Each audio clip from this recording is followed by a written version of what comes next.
Disputes are a fact of organisational life. We have to deal with them, or eventually they deal with us, particularly when external advisors are involved and the process somehow spins out of our control.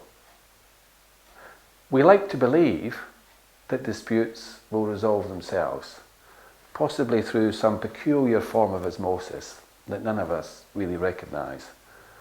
And the reason we don't recognise it is because it doesn't exist.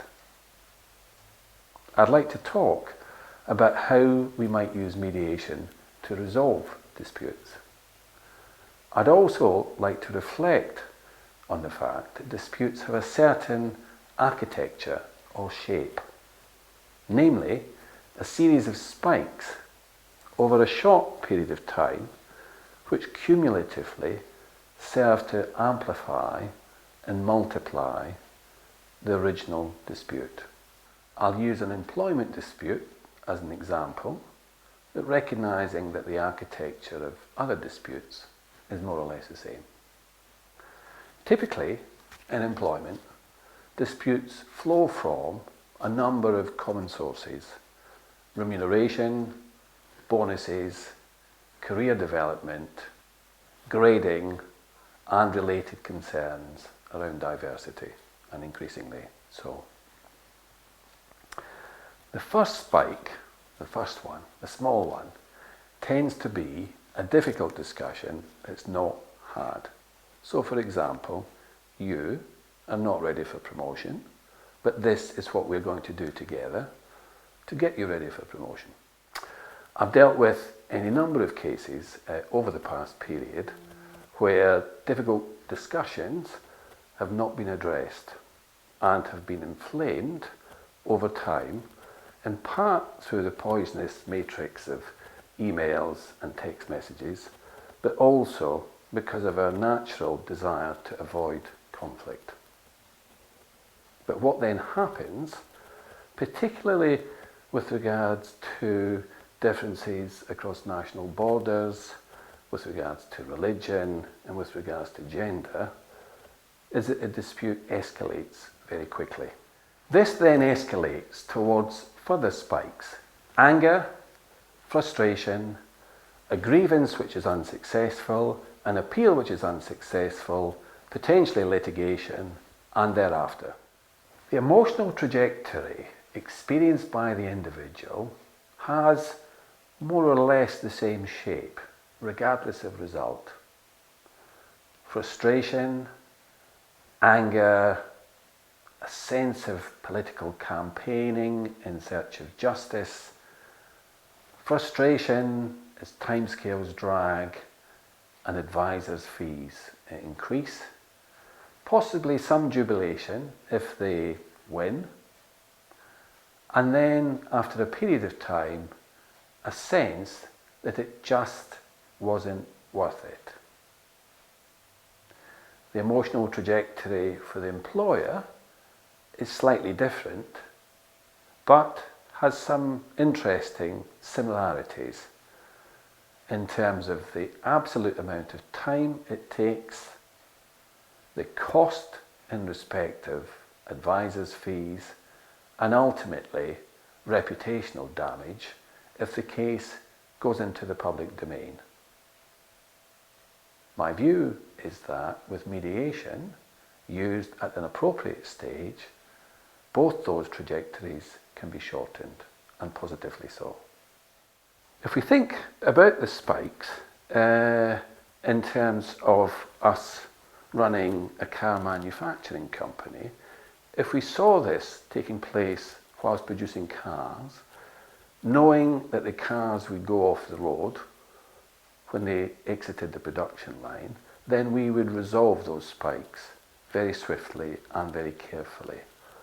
However, with employment disputes, as with other disputes, we look upon them as an expensive dance leading towards an expensive settlement or a court case or whatever. That's unfortunate, and it seems to me to be an interesting way forward in respect of doing things differently. And I say that for a number of reasons. Firstly, traditional means of resolving disputes, that is, grievance procedures and appeals, no longer work. They are used as a means of supporting or defending litigation by the employee and the employer. In fact, many HR practitioners are no longer prepared to have a difficult discussion with an individual. Instead, they refer them to a grievance procedure, which effectively guarantees that the individual will have no satisfaction. So just to make the point about grievances, I recently reviewed the caseload of a firm of employment lawyers. Not one of the grievances on their files was found in favour of the individual. It typically took 6 months to hear. Not one of the appeals, which admittedly took less, found in favour of the individual. So a tool which has traditionally been used to resolve disputes is now used as part of the litigation process and is therefore useless in terms of dispute resolution. What can we do to stop the expensive dance caused by each of these spikes, where a difficult discussion is not had and over a period of time escalates to the point where nobody really feels as though they're under control anymore, and at the same time significant costs are being faced, both in terms of financially, career for the individual, and reputation for the employer. I think there's a role for mediation to help resolve these disputes before they escalate. And by mediation, I mean the involvement of an independent third party who gathers the employer and the employee together for a confidential, off the record, on the table discussion, and then coaches them towards a negotiated settlement, thus bringing the dispute to a resolution in a constructive and confidential manner. I'm not going to suggest that mediation is easy, nor is guaranteed of success. But if one thinks about climbing a mountain, my view would be that the spiky, litigation-prone path that we all of us follow on a pretty regular basis is the most difficult and challenging route. And whilst mediation is not guaranteed of success, it's certainly an easier route towards the same conclusion, and that is the swift and constructive resolution of a dispute. The late Bob Hoskins was known for a number of roles as the London gangster who literally watched his empire explode around him in The Long Good Friday, as the lovesick private investigator in Who Framed Roger Rabbit.